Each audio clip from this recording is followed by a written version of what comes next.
మరోసారి ఇక్కడ మల్లు రవి ఖచ్చితంగా గెలుస్తాడన్న ధీమా కాన్ఫిడెన్స్ ఉన్నాయి. నేను ప్రాణం పోయినా మాట తప్ప. సో ఇది గెలిచి సీఎం గారికి ఈ సీట్ని గిఫ్ట్ ఇస్తారా? ఇప్పుడున్న గుర్తింపే ఎక్కువ. దాంతోపాటు ప్రధానమైన ప్రత్యర్థి మీకు బీజేపీ అనుకుంటున్నారు, బీఆర్ఎస్ అనుకుంటున్నారు? ఆడే పెద్దన్న చిన్నన్న అంటే ఆర్ఎస్ ప్రవీణ్ కుమార్ ఈసారి బరిలోకి దిగబోతున్నారు మీకు ప్రత్యర్థిగా. దళితుడుగా నీ మీద జరిగేటటువంటి అస్తిత్వ నష్టానికి మేము బాధపడుతున్నాం. చాలామంది కాంగ్రెస్ పార్టీ నాయకులు మల్లు రవికి సపోర్ట్ చేయట్లేదు, వాళ్ళు కొట్టుకోవడం సరిపోతుంది. కొట్టండి, తిట్టండి, ఎదిరించండి అని చెప్పారు. ఎదిరించారు నేను నమ్మి. మల్లు రవి స్థానికుడు కాదు, నాన్ లోకల్ అంటూ ఉన్నారు. వాళ్ళు గెలుస్తారా? కేసీఆర్ కేటీఆర్ చేస్తున్నది ఏంటంటే బీజేపీ కాంగ్రెస్ రెండు ఒకటే. చచ్చిపోయిందని బయటపడేసరిశాను. అయితే ఇప్పుడు తోక ఊపుతుంది. నాకు ఆ పోస్ట్ వద్దని రిజైన్ చేసి మరి ఎంపీకి పోటీ చేయడానికి కారణం ఏంటి? నేను ఆర్ఎస్ ప్రవీణ్ కుమార్ని కాదు, నేను మల్లు రవి.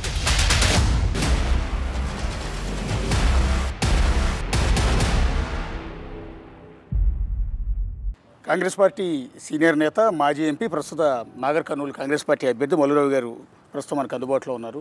బయట టెంపరేచర్ చూస్తే మండిపోతుంది. దాదాపు 45 డిగ్రీల టెంపరేచర్లో కూడా ప్రచారం చేస్తున్నట్టున్నారు. వెళ్ళిన ప్రతి చోట ప్రజల నుంచి మీకు ఎలాంటి ఆశీర్వాదం లభిస్తుంది? ఈ రాజకీయ టెంపరేచర్లో మామూలు టెంపరేచర్ మా మీద పడేది మాకే తెలియకుండా అది నడిచిపోతూనే ఉంది. అందువల్ల అది పెద్ద ఇబ్బంది ఏం కాదు. అంతేకాకుండా ఈ ఎండల్లో పనిచేయటం నాకు ఇది కొత్త కాదు. ఎండల్లో పనిచేయటం నేను ఎప్పుడూ ఈ రాజకీయాల్లోకి రాకముందు నుంచి ఎండలో పనిచేశాను. రాజకీయాలకు వచ్చిన తర్వాత కూడా ఎండలో పనిచేస్తున్నాను. అది మామూలుగానే నడిచిపోతుంది. మేము ప్రజల దగ్గర పోయినప్పుడు ప్రజల దగ్గర నుంచి వచ్చినటువంటి అనుకూలమైన స్పందన వల్ల ఈ టెంపరేచరు అన్నీ కూడా గుర్తింపు లేకుండా పోతున్నాయి. మాకు కొంత సంతోషాన్ని కలిగిస్తుంది కాబట్టి దానివల్ల ఇబ్బంది లేకుండా ప్రచార కార్యక్రమాలు జరుగుతున్నాయి. అంటే ఈ పార్లమెంట్ సీటు మీకు బాగా వచ్చింది, మీకు మీ ఫ్యామిలీకి. మీ అన్నయ్య గారు గెలిచారు, మీ 2 సార్లు గెలిచారు. సో మరోసారి ఇక్కడ మల్లు రవి ఖచ్చితంగా గెలుస్తాడన్న ధీమా కాన్ఫిడెన్స్ ఉన్నాయి. మా అన్నయ్య ఇక్కడ 2 సార్లు ఎంపీ చేశాడు, నేను 2 సార్లు ఎంపీ చేశాను. ఈసారి జరిగేటటువంటి ఎన్నికల్లో ఇది రేవంత్ రెడ్డి ముఖ్యమంత్రిగా ఉండటం వల్ల కూడా ఆయన వచ్చిన 100 రోజుల్లో ముఖ్యమంత్రిగా చేసిన పనులే కాకుండా ఆయన మీద ఈ ప్రాంతంలో ఉన్న ప్రజలకు ప్రత్యేకమైనటువంటి అభిమానం ఉంది. ఎందుకంటే ఆయన నాగర్ కర్నూలు పార్లమెంట్లోనే ఆయన స్వగ్రామం కొండారెడ్డిపల్లి ఉంది. ఆయన ఇక్కడి నుంచే ఆయన వల్ల మా ప్రాంతానికి బాగా లాభం జరుగుతుందనే ఆలోచన ప్రజల్లో ఉంది. అందువల్లనే ప్రజలందరూ కూడా ఈసారి పార్టీ తరఫున వ్యక్తిగతంగా 2 రకాలుగా నాకు అనుకూలంగా స్పందిస్తున్నారు. అందువల్లనే ఏ సర్వేలో చూసినా కాంగ్రెస్ పార్టీ గెలుస్తుంది అనేటటువంటి రిపోర్ట్స్ వస్తున్నాయి. సీఎం రేవంత్ రెడ్డి గారి సొంత ఊరు కూడా ఈ కాన్స్టిట్యున్సీలో ఉందని చెప్తూ ఉన్నారు. సో ఇది గెలిచి సీఎం గారికి ఈ సీట్ని గిఫ్ట్ ఇస్తారా? అంటే ఇది గెలవటం వల్ల సీఎం గారికి వ్యక్తిగతంగా కొంత ప్రతిష్ట రాహుల్ గాంధీ గారి దగ్గర పెరిగే అవకాశం ఉంది. ఆల్రెడీ రాహుల్ గాంధీ గారి దగ్గర రేవంత్ రెడ్డికి వ్యక్తిగతంగా మంచి పేరుంది. ఇది గెలవటం వల్ల ఇంకా కొంచెం ఎక్కువగా నాగర్ కర్నూలే కాకుండా ఆయన పాత జిల్లా మహబూబ్నగర్ జిల్లాలో ఉన్న పార్లమెంట్ సీటు కూడా గెలుస్తాయి. 2 సీట్లు గెలిచి రేవంత్ రెడ్డి గారికి ప్రత్యేకంగా ఒక గుర్తింపు, ఇప్పుడున్న గుర్తింపే ఎక్కువ. దాంతోపాటు ఈయన ప్రజాదరణ కలిగిన నాయకుడు అనే పేరు కూడా వస్తుంది. అంటే ఇక్కడ ప్రధానమైన ప్రత్యర్థి మీకు బీజేపీ అనుకుంటున్నారు, బీఆర్ఎస్ అనుకుంటున్నారు? అంటే ఇప్పుడు ప్రధానమైన ప్రత్యర్థి అసలు ఈ నాగర్ కర్నూలు కాన్స్టిట్యున్సీలో లేరు. ప్రధానంగా పోటీ బీజేపీ బీఆర్ఎస్ మధ్య జరుగుతుంది. ఆ బీజేపీ బీఆర్ఎస్ మధ్య దేనికి జరుగుతుందంటే 2వ స్థానంలో ఎవరు ఉండాలా, 3వ స్థానంలో ఎవరు ఉండాలనే దానికోసమే పోరాటం జరుగుతుంది. అది నన్ను కాదు అడగాల్సింది. ప్రజలను అడిగినా వాస్తవ పరిస్థితులు చూసినా మీకు అర్థమవుతుంది. ఎందుకంటే ఇక్కడ కాంగ్రెస్ పార్టీ రేవంత్ రెడ్డి గారి ప్రతిష్ట, పేరు, ఆయనకున్నటువంటి జనాకర్షణ, దాంతోపాటు నేను 2 సార్లు ఎంపీగా చేశాను, ప్రజలకు అందుబాటులో ఉంటాడు, పిలిస్తే పలుకుతాడు అనేటటువంటి మాట ఉండటం వల్ల ఆ పోటీకి దగ్గరలోనే లేరు. అంటే ఆర్ఎస్ ప్రవీణ్ కుమార్ ఈసారి బరిలోకి దిగబోతున్నారు మీకు ప్రత్యర్థిగా. ఆయన ఐపీఎస్గా మీ అందరికీ కూడా బాగా తెలుసు. సో బీఎస్పీకి రాష్ట్ర అధ్యక్షుడిగా పనిచేశాడు. సో నేను లోకల్ అని చెప్తూ ఉన్నాడు ఆయన. ఈ అలంపూర్లోనే పుట్టాను, నేను స్థానికుడిని, మల్లురవి స్థానికుడు కాదు నాన్ లోకల్ అంటూ ఉన్నారు. ఉన్న ప్రతి వ్యక్తి మాట్లాడే మాట వెనక భావం ఏంటో ప్రజలు గమనిస్తారు. నేను లోకలు, నేను ఇక్కడే పుట్టానంటే మొన్న ఎమ్మెల్యేకి ఎక్కడ పోటీ చేశారు? హైదరాబాద్ జిల్లాలో పోటీ చేశాడు. అక్కడ లోకల్ అనే పోటీ చేశాడా? నువ్వు పోటీ చేసేటప్పుడు లోకల్ లేదు. మరి నిన్న మొన్న వాళ్ళ పార్టీ నాయకుడు కేసీఆర్ మహబూబ్నగర్లో పోటీ చేశాడు. ఆయన లోకల్ అని పోటీ చేశాడా? మరి కేటీఆర్ గారు సిరిసిల్ల పోటీ ఆయన లోకల్ అని పోటీ చేశాడా? హరీష్ రావు గారు సిద్దిపేటలో పోటీ చేశాడా? ఆయన లోకల్ అని పోటీ చేశాడా? ఆ దొరలు కానీ ఈ ఐపీఎస్ కానీ వీళ్ళు పోటీ చేస్తే లోకల్ కన్సిడర్ కాదా? ఇప్పుడు ప్రజలు పిచ్చోళ్ళు అనుకుంటున్నారా? నేను ఇంతకుముందు 2 సార్లు ఎంపీ పోటీ చేసి గెలిచాను. మా అన్నయ్య 2 సార్లు గెలిచాడు. నేను దాదాపు 30 సంవత్సరాల నుంచి నాగర్ కర్నూలు పార్లమెంట్కి, మహబూబ్నగర్ జిల్లాకి విడదీరైన సంబంధంతో ఇక్కడ పనిచేస్తారు. మీరేం చేస్తున్నారు? రండి, ప్రజల దగ్గర పోయి మాట్లాడతారు. మీరు ఐపీఎస్ ఆఫీసర్గా మీరు మీ కుటుంబాన్ని చూసుకుంటూ ఉద్యోగం చేసుకుంటూ హాయిగా ఎంజాయ్ చేశారు తప్ప ప్రజల కష్ట సుఖాలను ఏమైనా పట్టించుకున్నారా? నక్సలైట్ సమయంలో మీరు కరీంనగర్ ఎస్పీగా ఉండి ఎన్కౌంటర్ స్పెషలిస్ట్గా పేరు తెచ్చుకున్నారు. ఆ టైంలో నేను ఇక్కడ ఎంపీగా ఉండి అప్పుడున్న ఐపీఎస్ ఆఫీసర్స్ అందరితో మాట్లాడి ఈ ఎన్కౌంటర్ జరగకుండా ఎంతోమంది దళితుల్ని, ముఖ్యంగా వేరే నక్సలైట్లందరికీ వారికి కౌన్సిలింగ్ చేసి ఇవాళ బ్రతికే విధంగా చేశాం. దాదాపు 50-100 మంది ఇవాళ ఎక్కడ పోయి అడిగినా మల్లురవి వల్లనే ఉన్నాం, లేకపోతే అప్పుడు ఎన్కౌంటర్ జరిగాయి అని చెప్పారు. మీరేం చెప్తారు? కేసీఆర్ గారు చెప్తే బీఎస్పీ పార్టీ పెట్టి ఆ బీఎస్పీ పార్టీ హెడ్ అయ్యి దాని ద్వారా కేసీఆర్ని తిట్టమంటే కేసీఆర్ని తిట్టుకుంటూ ఉన్నాం. అయిపోయింది నీ డ్యూటీ అక్కడ. ఇప్పుడు ఆ బీఎస్పీ పార్టీకి రిజైన్ చేసి మా పార్టీలోకి రమ్మంటే ఆయన చెప్పినట్టు రిజైన్ చేసి వచ్చావు. ఆయన చెప్పినట్టు ఆయన తిట్టడం, ఆయన ద్వారా ఆయన గడీల పరిపాలన చేశాడు, ఆయన రాజ్య పరిపాలన చేయాలో దించాలని ప్రజలందరికీ చెప్పావు. సమాజ స్థాపన అనే పేరు చెప్పావు. ఇప్పుడు ఎక్కడ పోయింది సమాజ స్థాపన? నీ అమ్మటి నిన్ను నమ్మి కేసీఆర్ని, నిన్ను నమ్మి బీఆర్ఎస్ పార్టీని తిట్టినటువంటి వాళ్ళ పరిస్థితి ఏంటి? ఇవాళ నువ్వు వాళ్ళ దగ్గర కేసీఆర్ పంచం చేరి ఇవాళ అదే స్వర్ణయుగం అని మాట్లాడుతున్నావు. ఏమన్నా అర్థం ఉందా? చదువుకున్నోడు చేసే పనేనా? ఐపీఎస్ చదివావు కదా. నువ్వు నిన్న మాట్లాడిన దానికి దీనికి ఏమన్నా భావసారూప్యత ఉందా? పార్టీలు మారింటం నేను సహజంగా జరుగుతూనే నువ్వు కూడా చేసి ఉండొచ్చు. కానీ ఇంత బయట ఆపోజిట్ ఆలోచనని ప్రజల్ని లేపి కొట్టండి, తిట్టండి, ఎదిరించండి అని చెప్పారు. ఎదిరించారు నిన్ను నమ్మి. నువ్వు వదిలిపెట్టి వాడి దగ్గరే చేరితే మళ్ళీ ఇక్కడ ఏమవుతుంది? మీరా మమ్మల్ని గురించి మాట్లాడేది? ఎవరినైతే మీరు అన్నట్టుగా దొరలని తిట్టాడో, ఎవరినైతే గడీల పాలనని తిట్టాడో అదే కేసీఆర్ ఏరికోరి తీసుకొచ్చి ప్రవీణ్ కుమార్ని నాగర్ కర్నూలు సీట్ అప్పగించారు. ఇది కేసీఆర్ గారు, ఆర్ఎస్ ప్రవీణ్ కుమార్ గారు ఇద్దరు కలిసి నడుపుతున్న రాజకీయ చతరంగం. అండర్స్టాండింగ్ పూర్తిగా. లేకపోతే ఇప్పుడు అందులో పోయేందుకు పోటీ చేస్తాడు? అక్కడ అసలు ఇవాళ రాష్ట్రంలో ఒక్క సీటు కూడా బీఆర్ఎస్కి రాదనే సర్వేలు చెప్తున్నాయి. ఒక్క సీటు రానటువంటి పార్టీలో నీ అంత ఐపీఎస్ చదివిన అధికారి పోయి ఎందుకు పోటీ చేస్తాడు? ఎవరికో హెల్ప్ చేయడానికి నువ్వు ఆయన దగ్గర చేరి ఆయన అస్తిత్వం, బీఆర్ఎస్ పార్టీ అస్తిత్వాన్ని నిలబెట్టడానికి నీ వ్యక్తిత్వాన్ని ఖతం చేసేస్తున్నాను. దళితుడుగా నీ మీద జరిగేటటువంటి అస్తిత్వ నష్టానికి మేము బాధపడుతున్నాం. ఈ అండర్స్టాండింగ్, మీరు చెప్పిన అండర్స్టాండింగ్ అనేది రెసిడెన్షియల్ స్కూల్స్కి సంబంధించిన సెక్రటరీ ఉన్నప్పుడు జరిగిందా? లేకపోతే స్కూల్ సెక్రటరీగా ఉన్నప్పుడే మీతో అండర్స్టాండింగ్ ఉన్నప్పుడే స్క్వేర్ హౌస్ అని ఒక ఎవడైనా ఐపీఎస్ ఆఫీసరు, ఐఏఎస్ ఆఫీసర్ ఈ రకంగా ఆర్గనైజేషన్ చేసినోడు ఉన్నాడా? చేపించిందే ఆయన. తర్వాత మొన్న జరిగినటువంటి ఎన్నికల్లో బీఎస్పీ పార్టీ పెట్టి బీఆర్ఎస్ పార్టీకి వ్యతిరేక ఓట్లను చీల్చి బీఎస్పీకి రావడానికి చేశారు. దాని పని అయిపోయింది. ఇప్పుడు మళ్ళీ ఆ బీఎస్పీ ద్వారా చేయటం వల్ల లాభం లేదని వాళ్ళ పార్టీలో చేరి దాని ద్వారా కాంగ్రెస్ పార్టీకి నష్టం చేయాలని ట్రై చేస్తున్నారు. ఏది చేసినా అది ముగిసిన చరిత్ర. ఇక దానివల్ల ఉపయోగం లేదు. దాని గురించి ఎక్కువ మాట్లాడాల్సిన పని కూడా లేదు. అదే ఆర్ఎస్ ప్రవీణ్ కుమార్ ఒక విమర్శ చేస్తున్నారు, పర్టికులర్గా మీ మీద, కాంగ్రెస్ పార్టీ మీద. ఆ కాంగ్రెస్ పార్టీలో ఉన్న నాయకుల మధ్య ఉన్న గొడవ, చాలామంది కాంగ్రెస్ పార్టీ నాయకులు మల్లురవికి సపోర్ట్ చేయట్లేదు, వాళ్ళు కొట్టుకోవడం సరిపోతుంది, అదే మమ్మల్ని గెలిపిస్తుందని అంటూ ఉన్నారు. నిజమేనది?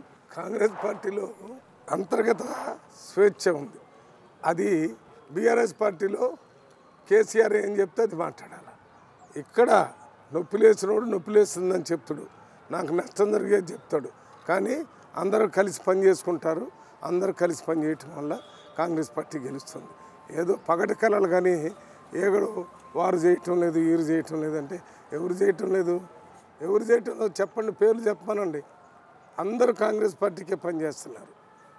ఇప్పుడు ఈ పార్లమెంటు పరిధిలో పర్టికులర్గా గద్వాల, అలంపూర్ తప్ప మిగిలిన 5 అసెంబ్లీ కాన్స్టిట్యున్సీలు కాంగ్రెస్ పార్టీ విజయం సాధించింది. అది ఈ పార్లమెంట్ ఎన్నికల్లో ప్లస్ అవుతుందా? తప్పనిసరిగా 5 ఎమ్మెల్యేలు గెలిచారు కాబట్టి వాళ్ళు అక్కడ చేస్తున్నారు. ఓడిపోయినా గట్టి అభ్యర్థులు ఉన్నారు. గద్వాల్లో సరితమ్మ అని ఉంది, ఆమె రోజు తిరుగుతుంది. తిరుపతయ్య గారు వాళ్ళంతా పనిచేస్తున్నారు. అదే రకంగా అలంపూర్లో ఓడిపోయిన సంపత్ ఉన్నారు, ఆయన ఏఐసిసి సెక్రటరీగా ఉన్నాడు. ఆయన మాట్లాడే దాని మీద ఆయన చేసే విధానం టికెట్ కోసం ట్రై చేశారు. మరి కాంగ్రెస్ పార్టీలో 26 మంది ట్రై చేశారు, ఒక్కడికి వచ్చింది. వచ్చిన తర్వాత మొట్టమొదట సపోర్ట్ చేస్తూ బయటకు వచ్చింది సంపతే.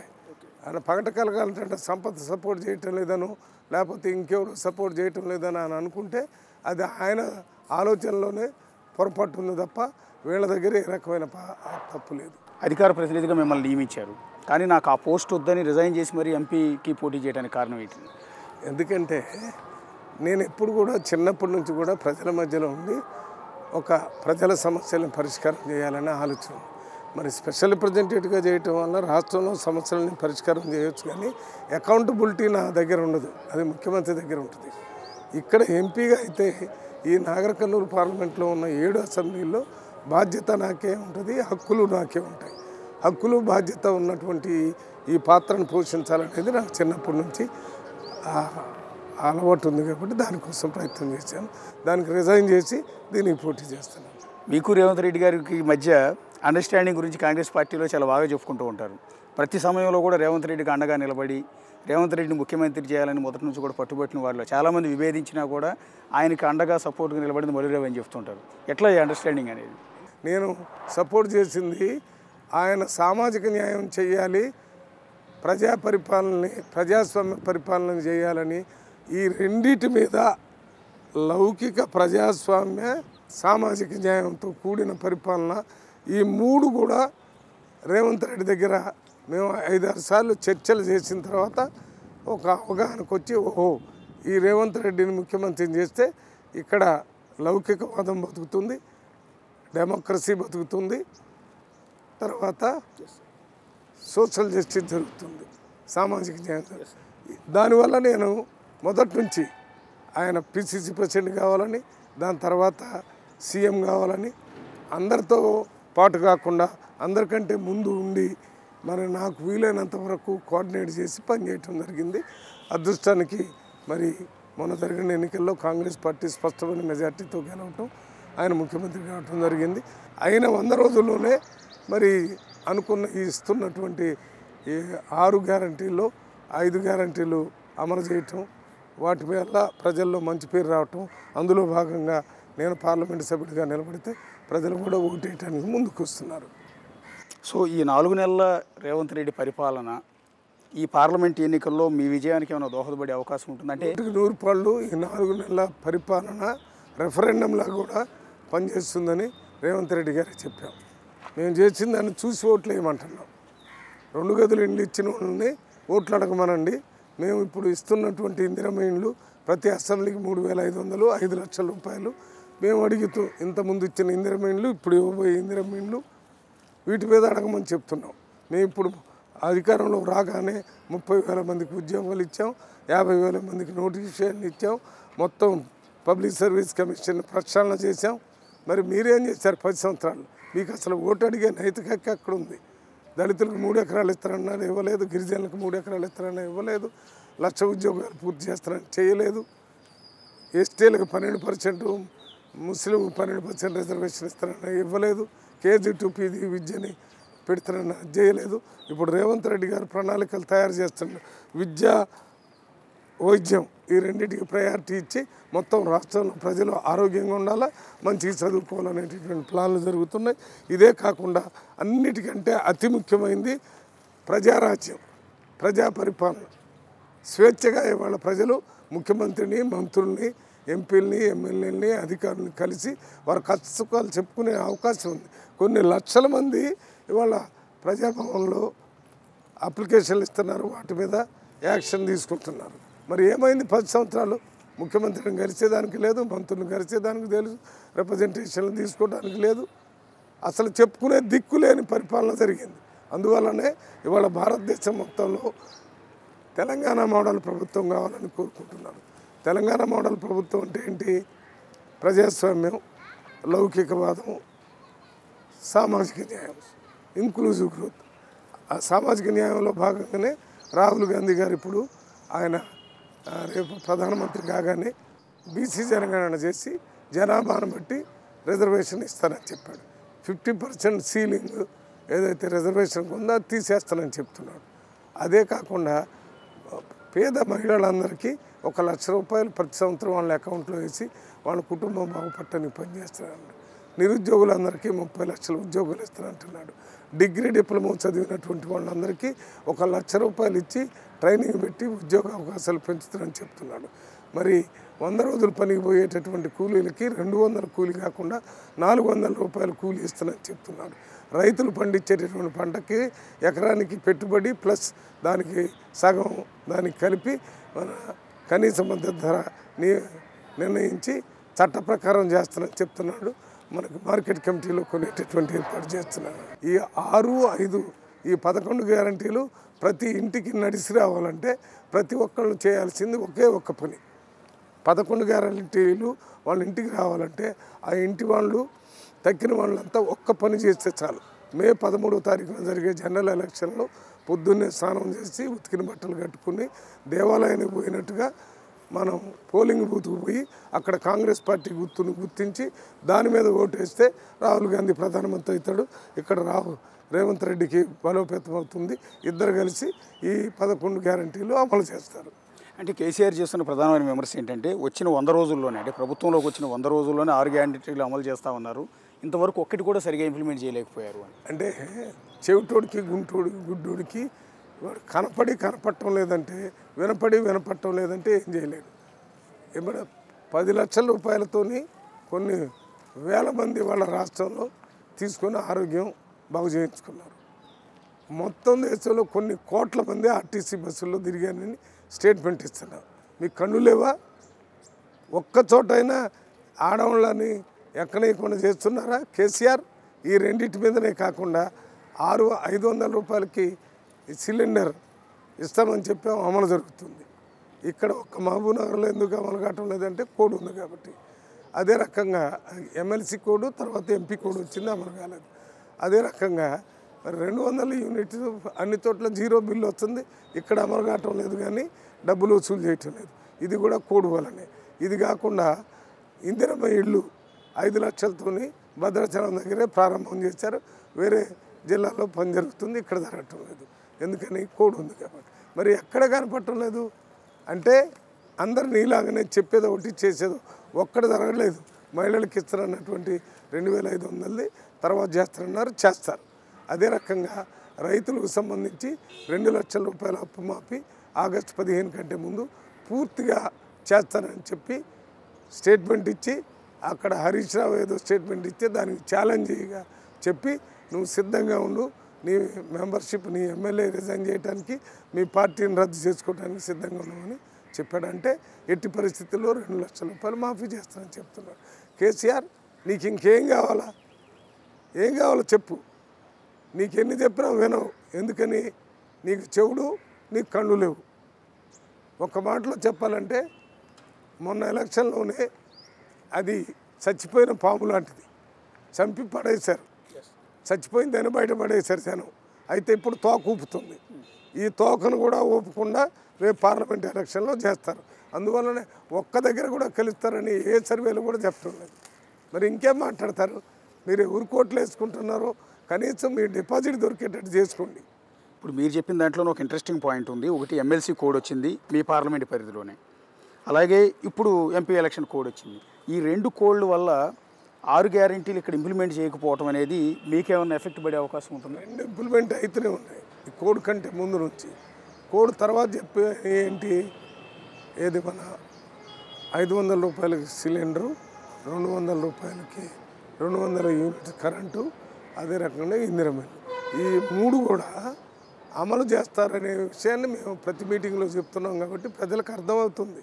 10 సంవత్సరాలు 2 గదుల ఇళ్ళ కోసం వెయిట్ చేయనటువంటి ఈ ప్రజలు ఈ కాంగ్రెస్ పార్టీని, రేవంత్ రెడ్డిని పూర్తిగా నమ్ముతున్నారు కాబట్టి దానివల్ల పెద్ద నష్టం జరగదు. బీజేపీ 10 సంవత్సరాలు మాటల ప్రభుత్వం కానీ ఒక్కడ కూడా చేసి చూపలేదు. 15 లక్షలు అకౌంట్లో వేస్తున్నారు, పేద ప్రజలకు వేయలేదు. అది కాకుండా నిత్యావసర వస్తువుల ధరలు తగ్గిస్తున్నారని తగ్గలేదు. పెట్రోల్, డీజిల్, గ్యాస్ ధరలు తగ్గిస్తున్నారని పోతే చాలా పెంచేశారు. అవి కాకుండా 2 కోట్ల ఉద్యోగాలు సంవత్సరానికి ఇస్తున్నారు, 2 లక్షలు కూడా ఉద్యోగాలు ఇవ్వలేదు. మరి దేనికి వేయాలి మీకు ఓట్లు? ఎక్కడైనా నోరు తెరిచి అదేమైంది ఇదేమైంది అని అడిగితే ఇన్కమ్ ట్యాక్స్, ఈడీ, సిబిఐతోని దాడులు చేపిస్తున్నారు. మీ ప్రభుత్వంలో బ్రిటిష్ టైంలో బిక్కు అనుకుంటే ప్రజలు ఎట్లా బతికారో ఇప్పుడు బీజేపీ ప్రభుత్వంలో కూడా భయంగా బతుకుతున్నారు. రేపు జరిగేటటువంటి ఎన్నికల్లో ఈ మోడీని, బీజేపీ ప్రభుత్వాన్ని కూడా గద్దె దించుతారు. కానీ మీరు కాంగ్రెస్ ప్రభుత్వాన్ని అధికారంలో తెస్తారు, రాహుల్ గాంధీ ప్రధానమంత్రిగా. అదే మోడీని గద్దె దింపుతారని మీరు చెప్తూ ఉన్నారు. కానీ కేసీఆర్, కేటీఆర్ చేస్తున్నది ఏంటంటే బీజేపీ, కాంగ్రెస్ రెండు ఒకటే, బడేమియా చోటేమియా అంటూ ఉన్నారు. మోడీని బడేమియా, చోటేమియా రేవంత్ రెడ్డి అని. వీళ్ళిద్దరి మధ్య అండర్స్టాండింగ్తోనే ఇక్కడ ఎన్నికలు జరుగుతున్నాయని. భారతదేశంలో ఏమైనా 2 ఐడియాలజీల మీద ఉన్న పార్టీలు ఏమన్నా ఉన్నాయంటే కాంగ్రెస్ పార్టీ ఒకటి, బీజేపీ ఒకటి. Congress party secular, democratic, socialistic party. BJP ఇది ఒక ఆలోచన. దీన్ని సపోర్ట్ చేసే వాళ్ళంతా ఇక్కడ ఉంటారు. ఇక వేరే దీనికి పూర్తి వ్యతిరేక non secular, capitalistic, non inclusive party BJP. మాకు వాళ్ళకి అసలు ఎవడైనా నమ్ముతురా? మేము బడేమియా చోటమియా ఆడే పెద్దన్న చిన్నన్న ఇద్దరు కవల పిల్లలు ఒకే కాన్పులో ఇద్దరు పుట్టారు. ముందు మోడీ పుట్టిండు, తర్వాత కేసీఆర్ పుట్టిండు. ఆ వెనక పుట్టినోడిని పని పూర్తి చేశారు ప్రజలు, ముందు పుట్టినోడిని రేపు చేస్తారు. బీజేపీ అధికారంలోకి వస్తే రిజర్వేషన్లు ఎత్తివేస్తారు అంటూ అమిత్ షాకి సంబంధించిన ఒక వీడియోని పోస్ట్ చేశారనే కారణంతో ఏకంగా సీఎం రేవంత్ రెడ్డిగా నోటీసులు ఇచ్చారు. ఏకంగా ఢిల్లీ నుంచి పోలీసులు కూడా వచ్చి ప్రస్తుతం ఇంకా హైదరాబాద్లోనే ఉన్నారు. కొంతమంది కాంగ్రెస్ పార్టీ నేతలు లిఫ్ట్ చేసే ప్రయత్నం కూడా చేశారు. మేము టీవీలో చూసాము, సోషల్ మీడియాలో చూసాము, పేపర్లో చదివాము. దాన్ని చూసి అందరూ మాట్లాడుతున్నారు.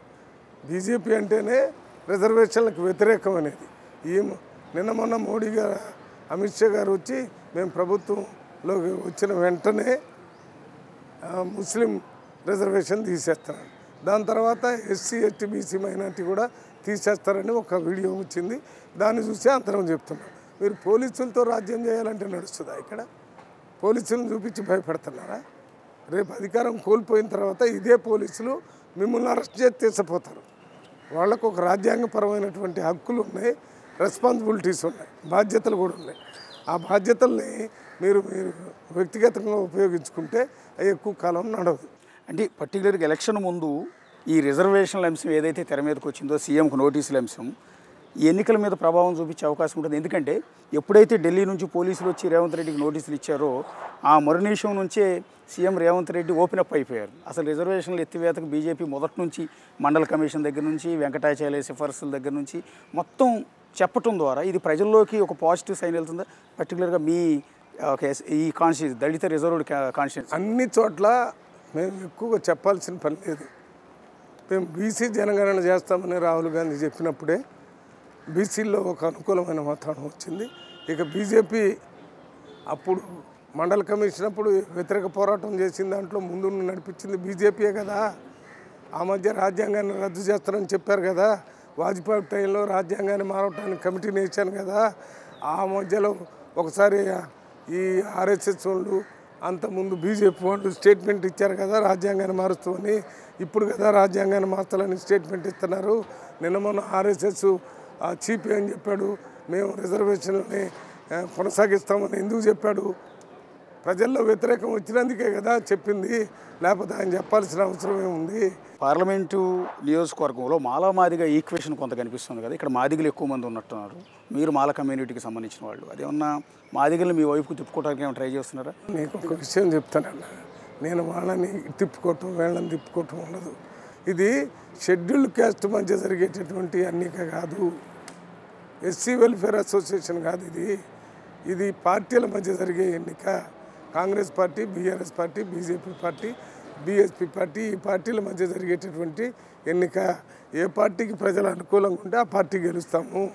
అంతేగాని నిలబడ్డవాడు ఆయన ఇది ఉన్నారు కాబట్టి ఆయన కులం వాళ్ళు గెలిపిస్తారని అంటే, ఇప్పుడు ఆ కులంలో ఉన్నోళ్ళు పార్టీ కాకుండా నిలబడమని చెప్పండి, ఎస్ వాళ్ళు గెలుస్తారా? గెలవరు కదా. మాకు మాదికి సంబంధించినటువంటి ఓటర్స్ అంతా ఇందిరాగాంధీని తల్లిలాగా చూస్తారు. ఎందుకని? ఇందిరాగాంధీ భూమి ఇచ్చింది, ఇందిరాగాంధీ ఇండ్లు ఇచ్చింది, ఇందిరాగాంధీ లోన్స్ ఇచ్చింది, ఇందిరాగాంధీ రిజర్వేషన్ అమలు చేసింది, Indira Gandhi Congress party sub plan చేసింది, వాళ్ళందరికీ లాభం జరిగింది. అందుకని ఆ పార్టీకి ఓటేస్తారు. ఆ పార్టీ ద్వారానే నేను పనిచేస్తాను. ఇవాళ రేవంత్ రెడ్డి ఎస్సీయా లేకపోతే ఇందిరాగాంధీ ఎస్సీయా? ఇందిరాగాంధీని ఎందుకు అభిమానిస్తారు? ఇందిరాగాంధీ మాదిగానే, రేవంత్ రెడ్డి మాదిగానే. రేవంత్ రెడ్డి మాది కాదు, ఇందిరాగాంధీ మాది కాదు, మాల కాదు. మరి ఎందుకు అభిమానిస్తున్నారు? ఆలోచన మాలామాదిగ సమాజానికి అనుకూలం, వాళ్ళకు కావాల్సిన డెవలప్మెంట్ వెల్ఫేర్ స్కీమ్ చేస్తున్నారు. అందువల్ల ప్రజలు వాళ్ళని ఇప్పుడు కూడా ఇందిరాగాంధీ ఎప్పుడో చనిపోతే ఇప్పుడు కూడా అభిమానిస్తున్నారు. ఈ కాన్స్టిట్యున్సీలో మీరు డెవలప్మెంట్ చేయాల్సింది, పర్టికులర్గా రేపు హామీ ఇవ్వాల్సిన అంశం ఒకటి పాలమూరు రంగారెడ్డి ఎత్తిపోతల పథకం. అది ఎప్పటి నుంచి కూడా పెండింగ్లోనే ఉంది. సరే, కేసీఆర్ మధ్యలో ఒక మోటార్ ఆన్ చేసి ఇదిగో స్టార్ట్ చేసామని చెప్పాడు, కానీ ఇంతవరకు అవ్వలేదు. పూర్తిగా పాలమూరు రంగారెడ్డి ప్రాజెక్టుని నెగ్లెక్ట్ చేయటం వల్లనే అది ఈ దుస్థితిలో ఉంది. మా ప్రభుత్వం, మేమంతా, మా ఎమ్మెల్యేలు, మా మంత్రి, మాకు ఉన్నటువంటి వాళ్ళందరం పోయి ముఖ్యమంత్రితో మాట్లాడి ఈ పాలమూరు రంగారెడ్డి ప్రాజెక్టు, దాంతోపాటు కలవకుర్తి, నెట్టిపాడు, భీమా, కోయిల్ సాగరు, ఈ ప్రాజెక్టులో మిగిలిన 10%కి బడ్జెట్ రిలీజ్ చేయటం, పిల్ల కాలువలు పెద్ద కాలువలు తవ్వించి ప్రతి పొలంలోకి నీళ్లు పోయేటట్టు చేయటం, ఆర్డిఎస్ తుమ్మెళ్ళ, ఆ తర్వాత ఆర్డిఎస్లో చివరి వరకు నీళ్ళు అందించటం, గట్టు లిఫ్ట్ ఇరిగేషన్, వీటన్నిటిని పూర్తి చేయడానికి మా వంతు కృషి చేస్తాం. ఇదే కాకుండా రైల్వే లైన్లో కొత్తవి తీసుకొని వచ్చి బ్యాక్వర్డ్ ఏరియా దాన్ని చూసి రిటర్న్స్ వచ్చినా రాకపోయినా లైన్ కావాలని ప్రయత్నం చేస్తాం. మాటలు చెప్తే కాదు, పని చేయాలి. పని చేయాలనేటటువంటి నిలకడైనటువంటి చెప్పాలి. రోజుకు ఒక మాట చెప్పేవాడు ఎప్పుడు పని చేస్తాడని ప్రజలు నమ్మరు.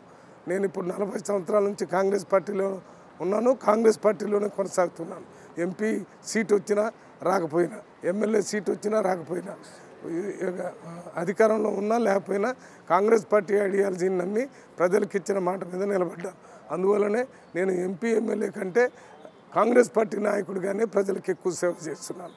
మీరు ఇప్పుడు చెప్తున్నటువంటి ఆర్ఎస్ ప్రవీణ్ కుమార్ కానీ, భరత్ కానీ, వీళ్ళు ప్రజల్లో ప్రజానాయకుడిగా పేరు తెచ్చుకోనే లేదు. అసలు ప్రజానాయకుడిగా లేకపోవటానికి అతి ముఖ్యమైన కారణం పరస్పర విరుద్ధమైనటువంటి 2 సిద్ధాంతాల్లో ఒక సిద్ధాంతానికి మీరు సమాజం పేరు చెప్పి ప్రజలందరినీ ముందుకు రావాలని పోరాటానికి దించి వాళ్ళు యుద్ధంలో దిగిన తర్వాత నీ స్వార్థం కోసం మళ్ళీ వాళ్ళకే వ్యతిరేకంగా పోయి వాళ్ళని చంపే కార్యక్రమం చేస్తున్నందుకు నువ్వు రోజుకు ఒక మాట చెప్పేటటువంటి వాడు, నీ మాటే నమ్ముతాడు.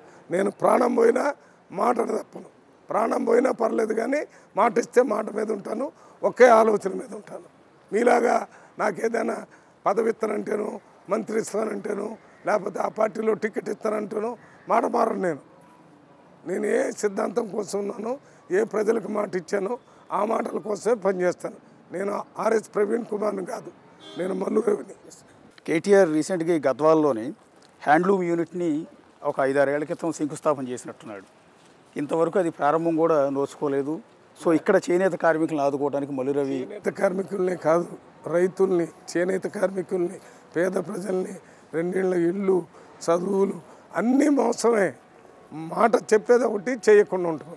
అక్కడెక్కడో ఇరిగేషన్, ఈ పాలమూరు రంగారెడ్డి ప్రాజెక్టుకి సంబంధించి ఇక్కడ ప్రాజెక్టుల దగ్గర ప్రతి దగ్గర ఉదండాపూర్ దగ్గర నుంచి, ఇక్కడ కొట్టెం దగ్గర నుంచి, ఇక్కడ ఇంకో దగ్గర మన భూత్పూర్ దగ్గర, వీటన్నిటి దగ్గర నేను కుర్చీ వేసుకొని కూర్చొని మీ ఇంటికి ఒక ఉద్యోగం, వచ్చిన తర్వాతనే పని మొదలు పెడతాను. ఇంటికి ఒక ఉద్యోగం లేదు, కుర్చీ లేదు, పని లేదు, ఆ ప్రాజెక్ట్ అక్కడే పడి ఉంది. అటువంటి మాటలు ఎవరు చెప్తారు? కళ్ళల్లో ఒడ్లు అడుక్కోవటానికి వచ్చే పెట్టల ధరలు చెప్తారు. ఆ మాటలు చెప్పినట్టుగా ఉంది ఇది. చివరిగా ఒక్క ప్రశ్న అండి, అంటే ఈ ఎన్నికల్లో తెలంగాణలో కాంగ్రెస్ పార్టీకి ఎన్ని ఎంపీ సీట్లు రాబోతున్నాయి? 14-15 సీట్లు వస్తాయన్న నమ్మకం. 14 అంటే ఒక్క సీటు ఉంది. ఆ ఒక్క సీట్లో కూడా గట్టి పోటీ జరుగుతుంది. ఆ ఒక్క సీటు ఎటు కొట్టుకుంటారో చూడాలి. ఆల్ ది బెస్ట్ అండి. ఎన్నికల ప్రచారంలో బాగా చాలా ఉన్నారు, రష్గా ఉన్నారు, అయినా కూడా మాకు టైం కేటాయించారు. థ్యాంక్ యూ మల్లిరావు గారు. మీరు ఇక్కడ జరుగుతున్న విషయాలన్నీ మీ మీడియా ద్వారా ప్రజలకు తెలియజేస్తారనే ఉద్దేశంతో మీతో మాట్లాడాను. మీ ద్వారా ప్రజలందరినీ రేపు మే తారీఖున 13 జరిగే ఎన్నికల్లో కాంగ్రెస్ పార్టీకి పెద్ద ఎత్తున ఓట్లేసి మల్లు రవి అంటే నన్ను ఎంపీగా గెలిపించాలని ప్రార్థిస్తున్నాను. ఆల్ ది బెస్ట్ అండి. ఇది మల్లు రవితో నేనే ఎంపీ, మరొక నాయకుడితో మరొక నియోజకవర్గంలో మళ్ళీ కలుద్దాం. అంతవరకు signing off. This is Ashok.